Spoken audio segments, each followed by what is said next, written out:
Hello, and welcome back to another story reading of Better Off Friends by Elizabeth Spielberg. And now there is only four more very long chapters left, so I really want to get through these two and then another two and another video, which will be the last video.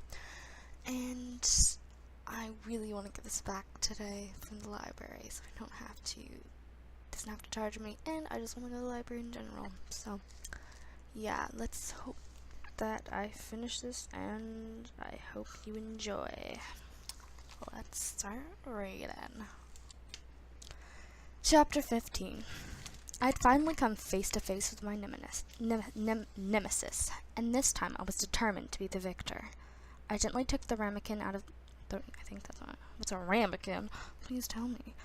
I gently took the ramekin out of the oven. The souffle was The souffle was properly puffed up and looked to be the right consistency. I cradled it in my hand as I cautiously stepped to where my dad was sitting. "It looks perfect," he remarked once I set it down. "Taste it," I ordered. This was the fourth souffle I'd attempted to make. My first two tries hadn't risen, since I hadn't beaten the egg whites enough.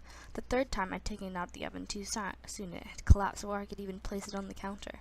Dad smiled as he dived in. I leaned in as he took the first bite. The phone began to ring. I let it go to voicemail. "So good," Dad said with a full mouth. He took another gigantic bite. His phone rang, and we both stared at it. "Who is it?" I asked, afraid something that was wrong with Uncle Adam. I snapped up my phone and saw it was Levi's mom, right as Dad said it was her. "Hello?" Dad answered. His face immediately went into a frown. "Oh no, what happened?" My stomach fell. I tried to decipher what was going on by Dad's expression and his "oh no" and of course interjections. Finally he said, "We'll be right over." "What's going on?" I asked. "Levi tore his ACL during his workout." "What is ACL? 'Cause anything with the word tore in it to do with bodies. God, can't deal with pain. Okay." Dad shook his head. "They just got back from the hospital. He's pretty upset. Poor guy. We need to go over there now." Oh. Levi was always so careful about worrying him up and not overworking himself. I couldn't believe he'd hurt himself. And that was the kind of injury that takes a really long time to heal. "Doesn't he need rest?" "Yes, but he was asking for you." Dad got up and grabbed his keys. "He was?" Dad turned around to look at me. "Of course, McCallum. You're his best friend." He shook his head like I was being silly. He was already in the garage before I got my senses about me. I quickly pulled out a bag of brownies from the freezer to bring him. Mom always said it was polite to bring something over to someone's house. I hadn't been at Levi's house for so long, I almost felt like I was a guest. So much for being the best friend. Levi's dad looked so tired when he answered the door. "I'm so glad you're here." All the dudes. "I'm so glad you're here." He gave me a tight embrace. "You're the first person he asked for." I almost said thanks, but realized that maybe it wasn't the right response, so I decided to ask how Levi was doing. Dr. Rogers sighed. The worry openly displayed on his face. "He's obviously upset. We're going to reevaluate it in a week, but he'll most likely need surgery." "Oh God, sorry." The tear in his anterior, the tear in his anterior cruciate. He stopped himself. "Sorry. It's hard to not be a doctor in these instances. Basically, he'll be laid up for a while. The physical therapy alone takes months. He won't be back to normal for at least 6 months after surgery." Oh, God. I started to do the math in my head. He would miss track in the spring. Football next year was questionable. So much of his identity rode on his being on the team. At least this is why I don't play sports. Like, go ahead, play sports. Just like, then you're gonna be really disappointed if you get hurt or something, you know? Just be careful if you play sports. Be careful. So, yeah, at least he should be okay for his last year of track. We walked into the kitchen and saw Mrs. Rogers sitting with Keith and Tim at the table. Keith smiled at me, then froze when he saw my dad. "Hey guys," I said to relieve the tension. Dad stood silently next to me. "It's okay," I whispered to him. It was already pretty obvious that I knew how to handle myself around Keith. If anybody should be worried, it should be him. Keith stood up uncomfortably. "It was pretty bad," he said. Tim nodded in agreement. "And I swear, McCallum, it wasn't my fault." "Why would I think it was your fault?" I said, although that thought had crossed my mind. He let out a slight grunt. It's pretty clear you don't like me. Whatever would have given you that impression? I asked shyly. McCallum, Levi's dad interrupted. He's upstairs and ready to see you. I walked up the stairs slowly, unsure of what was waiting for me in Levi's room. Even though the door was open, I knocked on it anyway. He was sitting up in bed, his right leg wrapped up, elevated, and with a pack of ice on it. How you feeling? I asked, even though his face gave away his misery. I can't believe how much I messed this up. He leaned his head back and closed his eyes. It's going to be okay. I grabbed his desk chair and brought it over to his bedside. You'll get stronger from this. 6 months, at least. His voice revealed that he could hardly believe in himself.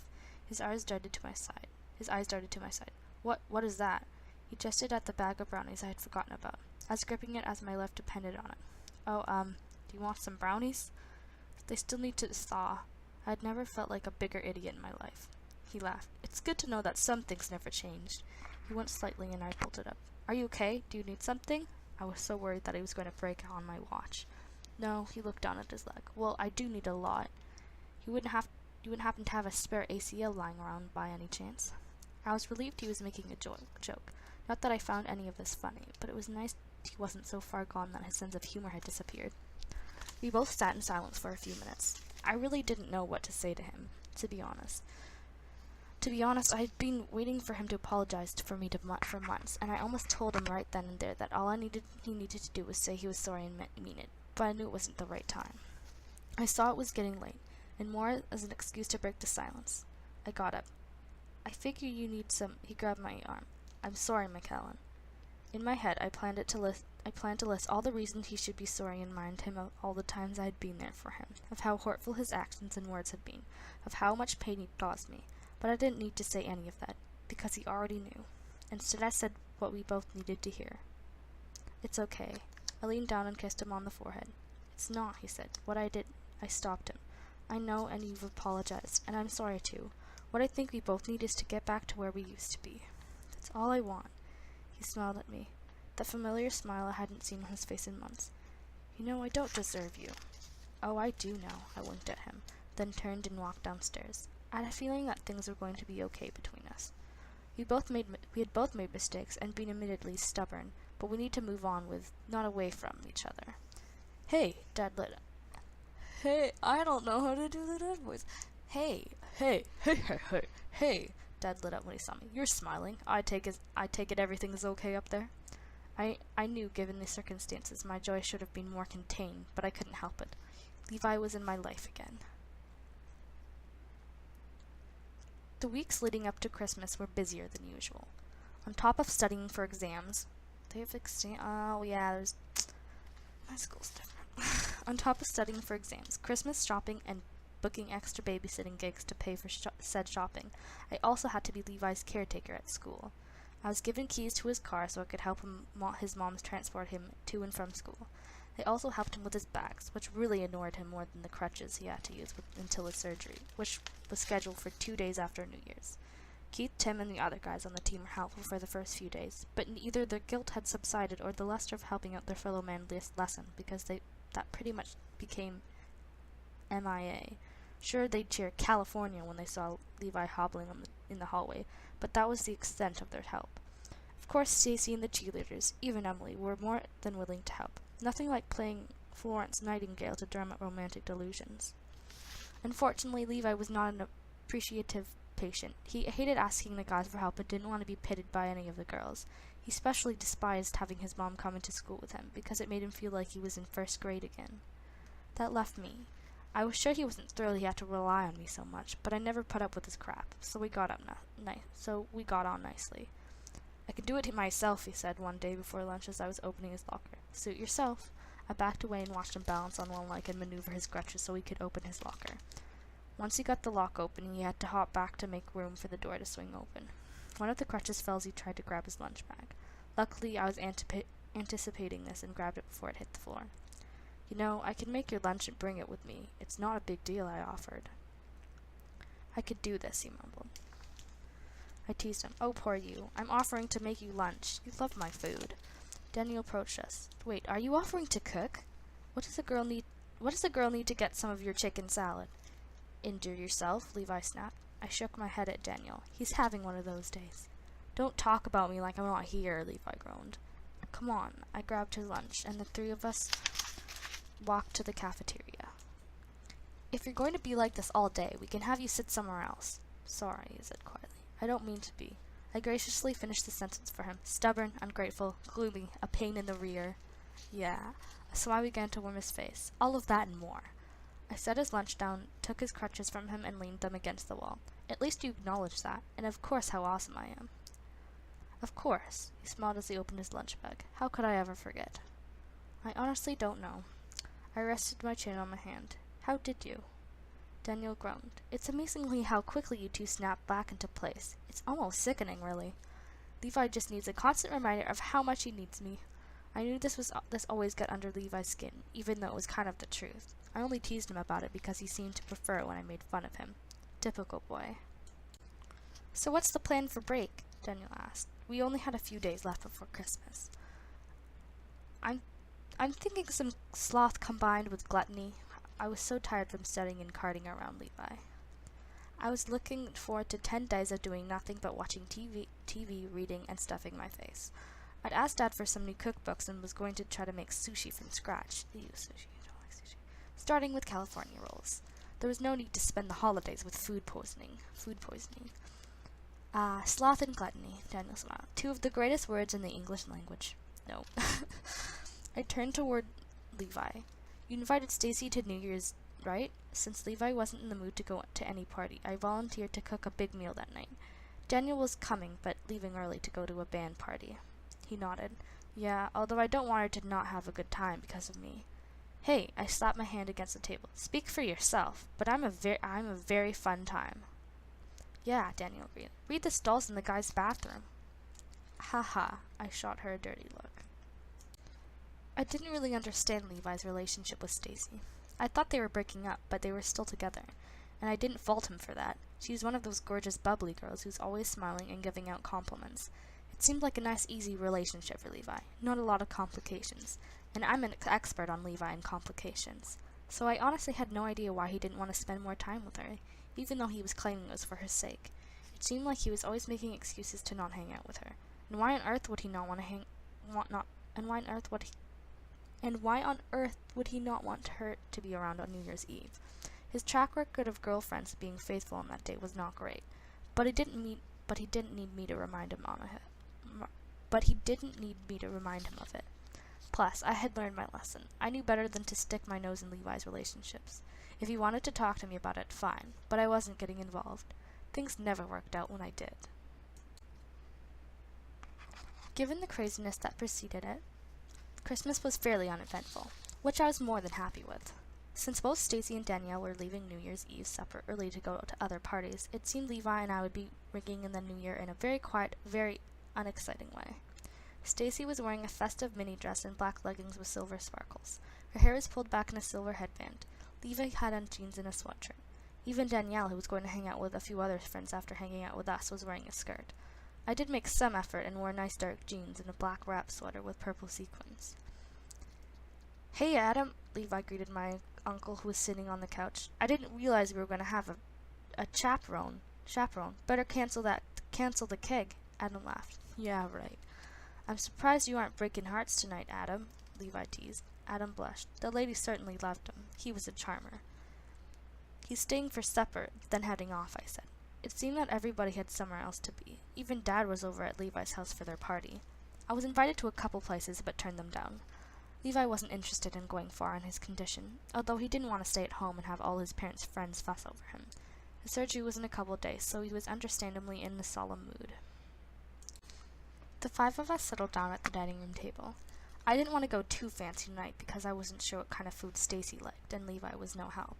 I did a basic chicken Caesar salad, ricotta ganache with creamy pesto sauce, bruschetta, and baked Alaska for dessert. I want to make that. That sounds delicious. What is a baked Alaska, though? So much food, I don't know. Oh, wow, Stacey exclaimed with a full mouth. This is so good. All right, maybe I'd wanted to impress her just a little. So, Danielle said to me as she rubbed her tummy, I think I have to end our friendship if I want to fit into my dress for the winter dance. It's 6 weeks away, I reminded her. Oh, I'm only taking a break. She had the remaining piece of baked Alaska in the center of the table. I plan on stuffing my face more. I can start worrying about the dance next year. She glanced at her watch. I've got less than 4 hours. Do you know who you're going with? Stacy asked Danielle. Danielle raised her eyebrows. There's a certain drummer that I have my eye on. Uh-oh, I teased. You know what they say about drummers. They have excellent rhythm, Danielle deadpanned. No, Levi looked at me. That's not it. Could you remind me, McCallum? Wait, who's talking? Yeah. No, Levi looked at me. That's not it. Could you remind me, McCallum? Oi, they're so chuffed because they can bang a drum, I started. Levi graciously continued. I've been banging on the table since I was a wee one. Where's me groupies? Dotty drummers are. Levi then delivered the punchline. Blimey, if I haven't been banging me head listening to you lot. Daniel looked at the two of us. Does anybody ever have any clue what you two are going on and on about? I do, Levi and I said in unison. Daniel looked at Stacy. We should get out of here before I start banging my head. Not surprisingly, Daniel and Stacy left for their respective parties instead of hanging out with me and Levi. Adam stayed a while to help me with the dishes since Levi needed to rest his leg. Adam also helped me get Levi down to the basement so he could lie in the sectional chaise, like as in chaise lounge.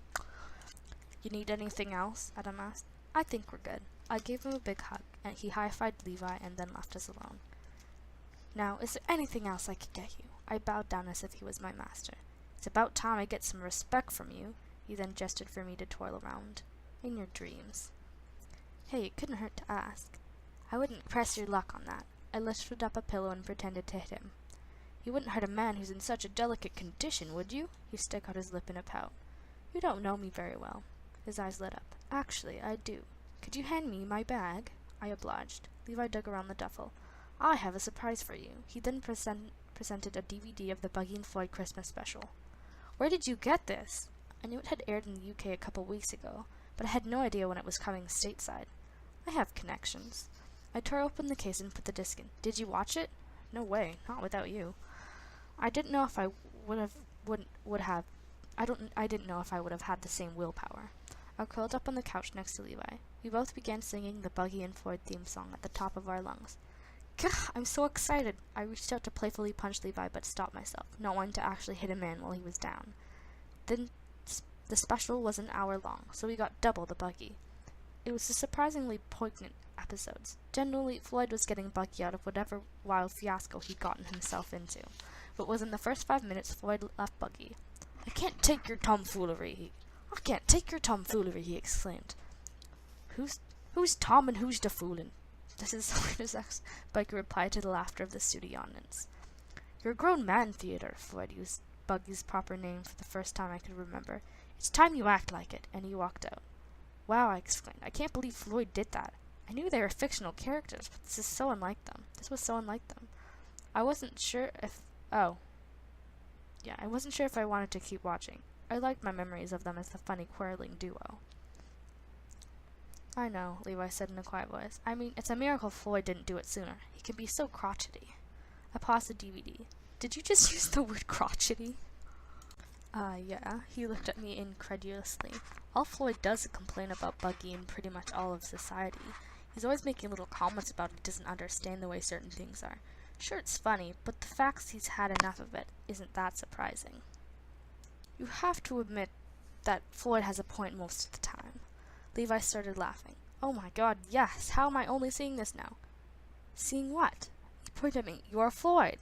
I'm what? My mouth was open. I couldn't believe Levi was comparing me to some crotchety old British man. You're always making these observations like, why does Keith think he's superior just because he can tackle a guy? Because he can— that was not a dude voice. That's a valid observation, I defended.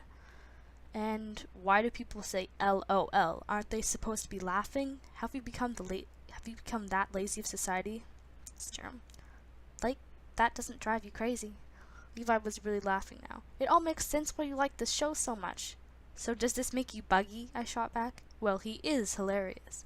He's also a complete bumbling fool, so I guess I sink back into the seat. Okay.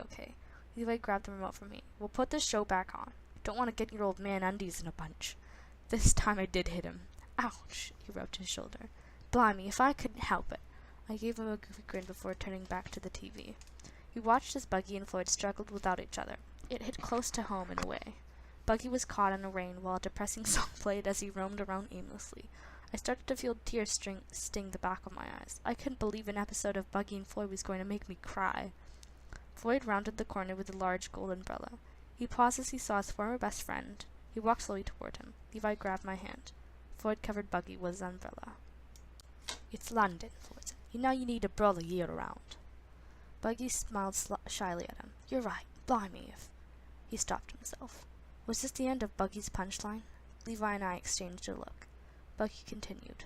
"No, what I want right now is a brother to shield me from the rain. But what I need is me best friend." Floyd put his arm around Buggy.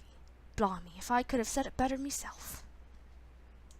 They headed back to their flat to open Christmas presents. There were a few more comical moments, but the entire episode left me reflective, pondering the difference between what you want and what you need. Levi and I sat in silence for a few minutes while the credits played. "Well," Levi finally spoke, "that was unexpected. It was sort of deep." "Yeah," I agreed. "It was good, though." It was. Levi stared off into the distance. I turned on the TV to watch the countdown to the new year. We made small talk about the various singers and actors on TV. Then it came to the countdown.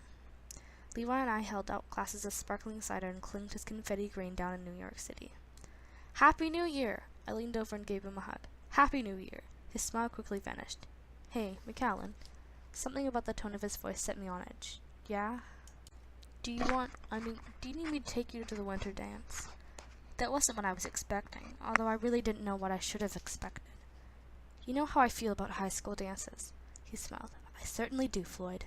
I glared at him. "I don't need to go." "Okay, but do you want to go?" I nodded. "Sure, but I'm not going to go for the sake of going.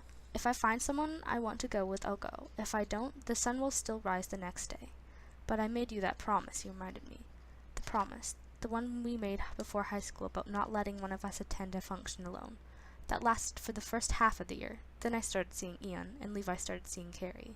Then we weren't really speaking, and now he was with Stacy. "It's okay," I said, because it was. Would I have fun with Levi at the dance? Of course, but that wouldn't be fair to Stacy. "McCallum," Levi leaned toward me. "What do you want?" It seemed like a simple question, but it wasn't. With our history, it was as charged as a stick of dynamite. One wrong move, and boom, our friendship would be in pieces.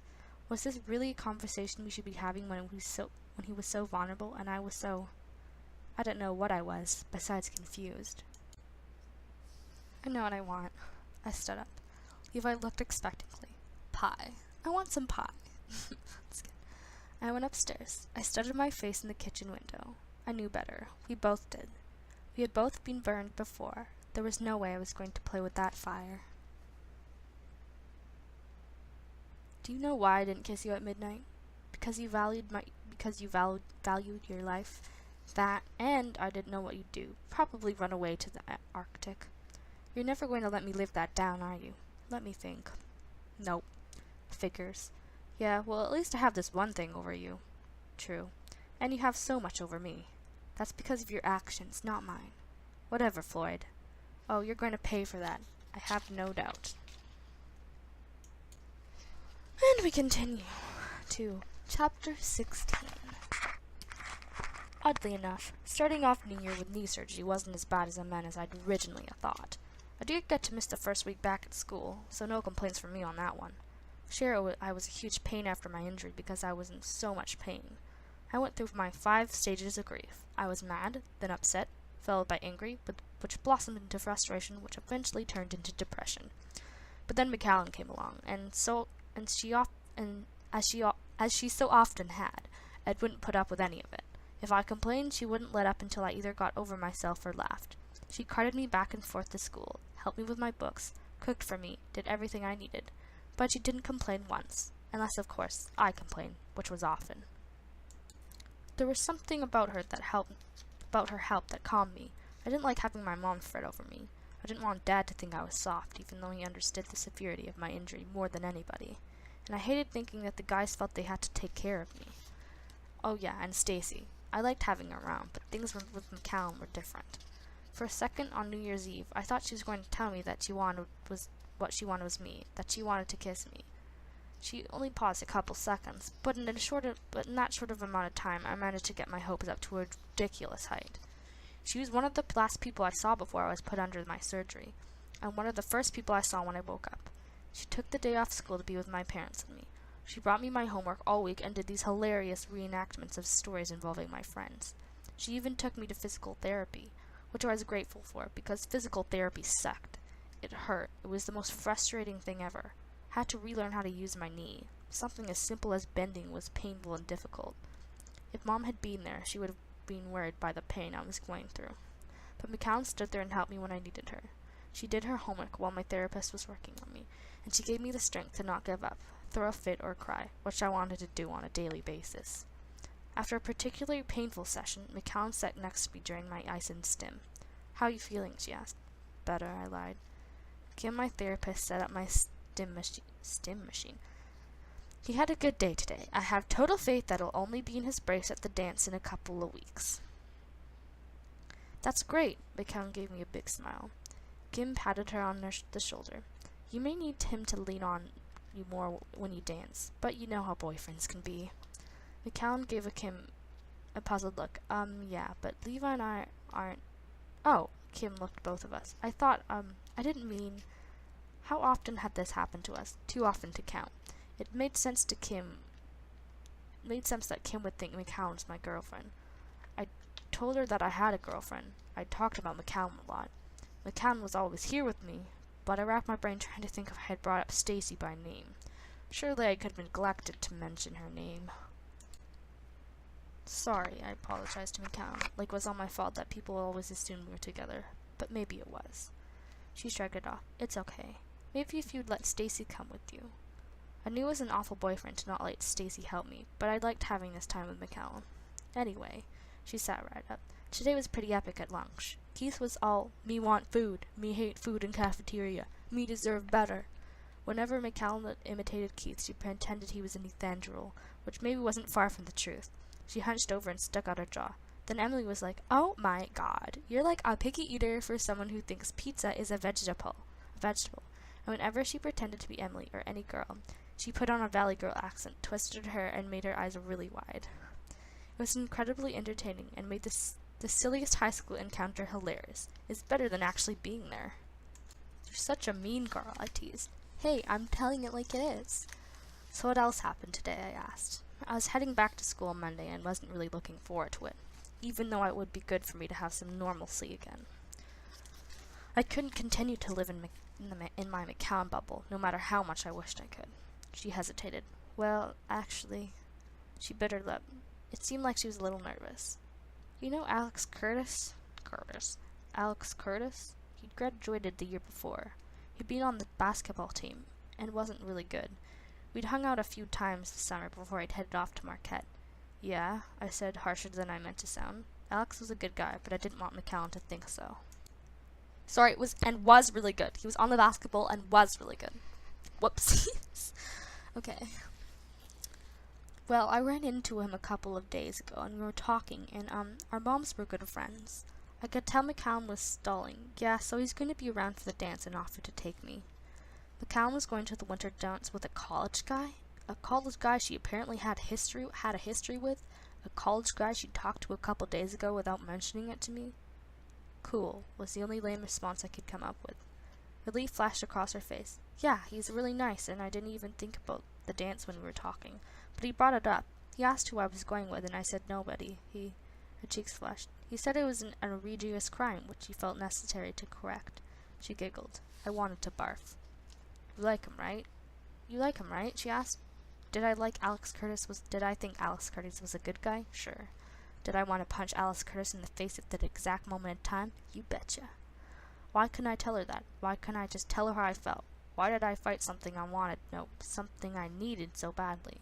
But then I flashed McCallum leaving after I'd confessed my feelings to her.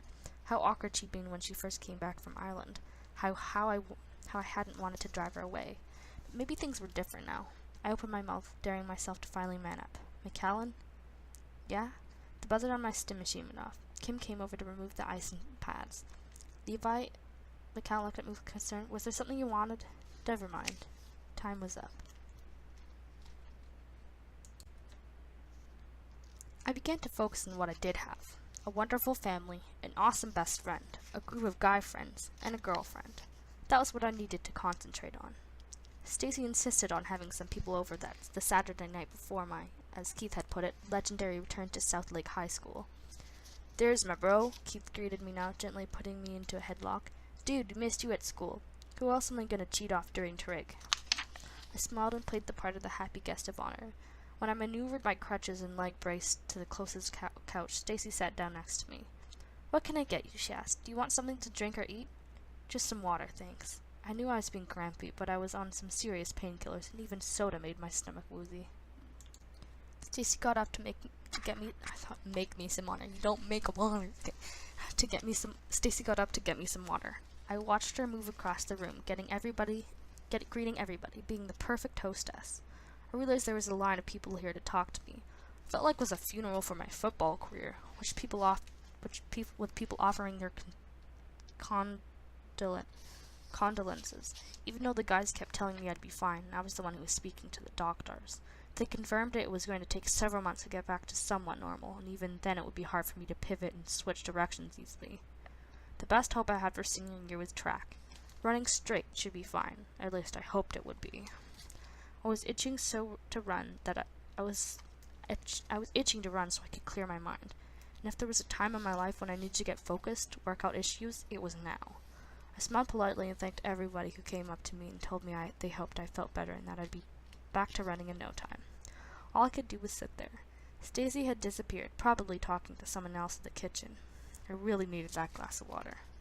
"Hey there," McCallum said, setting a glass of water and a plate of brownies at the end table. She sat down next to me. "Enjoying your audience? Oh, I am so happy to see you. You're happy to see my brownies." I'd been hesitant when Stacy brought up the idea for the party. In the middle of me giving her reasons for why it wasn't a good idea, I wouldn't be up to it, I didn't want people feeling sorry for me, they'd see me in a few days, I didn't want a big deal made out of it. She cut me off with, "McCallum will be there. She thinks it's a great idea." She didn't say it in a way that led me to believe she resented McCallum. She had always understood about my relationship. She knew how things were with us. Well, she didn't know everything about us. But McCallum knew Stacy loved her double fudge brownies. "This is fun," McCallum tried to cheer me up. "I guess." "Oh, pardon me," she said exaggeratedly. "Everybody wanted to get together to celebrate that your surgery went well, and they're happy to see you. It must be so hard to get up in the morning." "Actually, it is hard to get up in the morning." I gestured at my leg brace. She stood up. "I think I'm going to talk to anybody or anything that isn't so negative. That wall looks tempting." I reached out my hand. "Please don't go." Stacy came bounding for the couch. "You made it," she said to McCallum. "Yeah, I brought you these." McCallum gestured to the brownies. I grabbed 2 more before Stacy took the plate. "Yum!" Stacy exclaimed. "Thanks so much." "You're welcome." They looked at each other, neither sure what to say next. I stammered. "Hey," Stacy said brightly to McCallum. "I hear you're going to dance with Alex. That's so cool." "Yeah, it should be fun," McCallum offered. "Awesome." Stacy looked like she was going to explode from either happiness or nerves. I could never read her right. "Is that food?" Keith came over, then stopped in his tracks when he noticed McCallum next to me. "McCallum made brownies!" McCallum made brownies!" Stacy exclaimed. She held them out to Keith, who clearly had no idea what to do next. "Relax," McCallum said. "I didn't poison them." He took a bite. McCallum continued. "However, I knew you'd be eating them, so I put in a secret ingredient." Keith stopped chewing. McCallum stood up and faced Keith. Every nerve in my body was on edge. She shook her head. "Keith, I worked too hard on my food to waste it on you. Plus," she leaned in so she was only inches from his face, "you and I both know I don't need to bake to do damage." She turned on her foot and went to the kitchen. Keith was flustered. "Man, that girl. I think I'd be madly in love with her if she didn't scare me so much. But maybe that's why I like her. Not like I'd like her." Keith giving up trying to make sense of what happened and walked away, first toward the kitchen, then thinking better of it and heading to the opposite direction. Stacy laughed. "Wouldn't they make a fun couple?" I came so close to blurring, "Wouldn't they what?" but stopped myself. Apparently my disgust was evident without words. "Calm down." Stacy's eyes were wide. "I was just joking." The doorbell rang and Stacy excused herself, leaving me alone at a party that was in my honor. I thought about what Keith had said about how McCallum scared him. I knew exactly what he meant, because she also scared me. She scared me because I loved her. On a scale of from 1 to 10, how much of a pain was I after my injury? And please be honest. Do you think I would hold back on you? Unfortunately, no. On a scale from 1 to 10? 13. Fair enough. Now I have a question for you. On a scale from 1 to 10, how annoyed were you that I was going to the dance with someone else?